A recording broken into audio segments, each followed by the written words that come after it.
안녕하세요. 이번 주 우리 증시 정말 한 편의 드라마 같았죠? 그야말로 천국과 지옥을 오갔는데 도대체 무슨 일이 있었던 건지 지금부터 속 시원하게 파헤쳐 보겠습니다. 바로 시작할게요.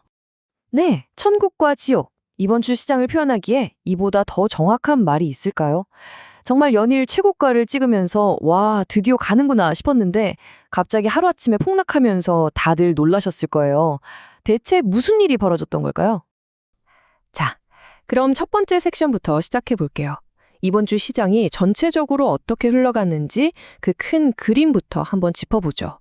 정말이지. 아찔한 롤러코스터. 딱 그 자체였습니다. 이런 흐름을 딱 네 글자로 표현하는 말이 있어요. 바로 상고하죠. 들어보셨나요? 말 그대로 위는 높고 아래는 낮다.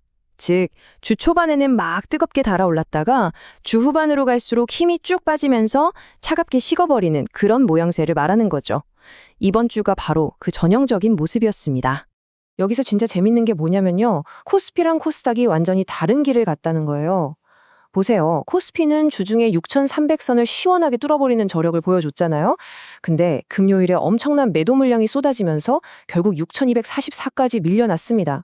그런데 코스닥은요, 오히려 꿋꿋하게 버티면서 올라서 1,200선을 넘보고 있단 말이죠.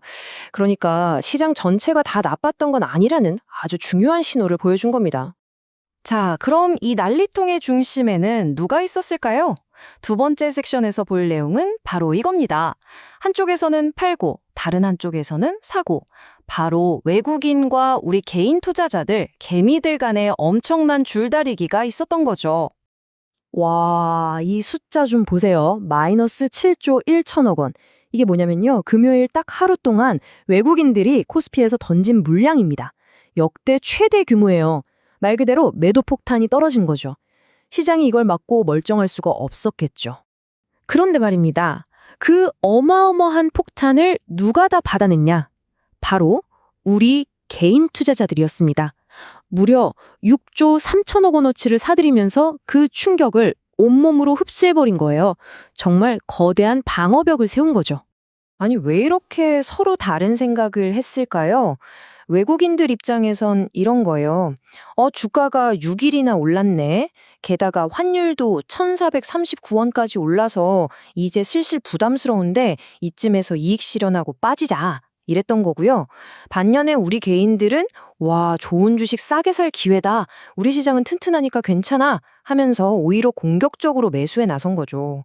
정말 같은 시장을 보면서도 완전히 다른 생각을 한 그야말로 동상이몽이었던 겁니다. 자, 그럼 이제 시장 속으로 한 걸음 더 들어가 보죠.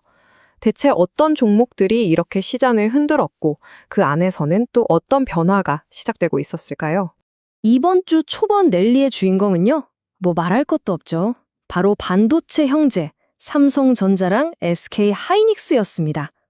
삼성전자는 시가총액이 1조 달러를 넘는 새 역사를 썼고요. SK하이닉스도 AI 붐을 타고 하늘 높은 줄 모르고 날아갔죠. 근데 너무 뜨거우면 식는 법이잖아요. 주 후반에 외국인들이 던진 그 매도 폭탄의 타겟이 바로 이 두 종목에 집중됐던 겁니다. 너무 올랐다 이거죠. 그런데 바로 여기서부터가 진짜 흥미로운 이야기의 시작입니다. 주인공이었던 반도체가 잠시 숨을 고르는 사이 텅 빈 무대 위로 새로운 주연 배우들이 등장하기 시작했거든요. 그 새로운 얼굴들이 누구였냐? 바로 자동차와 2차 전지였습니다. 현대차가 새만금에 9조 원을 투자한다는 엄청난 소식을 발표하면서 사상 최고가를 찍어버렸고요. 그동안 좀 잠잠했던 LG화학이나 포스코 같은 2차 전지 대장주들 쪽으로도 지금이 싸다 하면서 돈이 몰리기 시작한 거예요. 이들이 시장의 든든한 버팀목이 되어준 거죠. 자, 그렇다면 반도체에서 빠져나온 돈, 자동차와 2차 전지로 들어간 돈, 이 돈의 움직임을 우리는 어떻게 봐야 할까요? 네 번째 섹션의 핵심, 바로 돈은 어디로 흘러갔는가입니다. 이걸 좀 전문적인 용어로 순환매라고 해요. 어려운 말 같지만 사실 간단합니다. 너무 뜨거워서 과열된 쪽에서 돈을 빼서 아직 덜 올랐거나 상대적으로 싸 보이는 다른 쪽으로 돈을 옮기는 거예요. 시장의 돈이 한 곳에 고여 썩지 않고 계속해서 돌고 도는 거죠. 이건 아주 자연스럽고 또 굉장히 건강하다는 신호입니다. 이 저수지 그림을 보시면 딱 이해가 되실 거예요. 반도체라는 저수지가 너무 뜨거워져서 물이 넘치기 시작하니까 그 물이 어디로 갔느냐? 바로 옆에 있던 자동차와 2차 전지라는 큰 저수지로 흘러 들어간 거죠. 그리고 여기서 그치지 않고 의료기기나 바이오 같은 새로운 계열까지 만들어내면서 시장 전체를 촉촉하게 적셔준 겁니다. 실제로 그랬어요. 코스닥 시장을 보면요. 이 기간에 좋은 소식이 있었던 바이오나 의료기기 종목들이 정말 강하게 치고 올라왔거든요. 예를 들어 바텍은 실적이 역대급으로 잘 나왔다고 발표하자마자 바로 상한가로 직행했고요. 삼천당제약, 젠큐릭스, 로킷 헬스케어 같은 회사들도 각자의 좋은 뉴스로 시장의 스포트라이트를 받았습니다. 이게 바로 돈이 반도체에만 묶여 있는 게 아니라 시장 곳곳으로 퍼져나가고 있다는 아주 확실한 증거죠. 자, 그럼 이제 마지막으로 정리해 보겠습니다.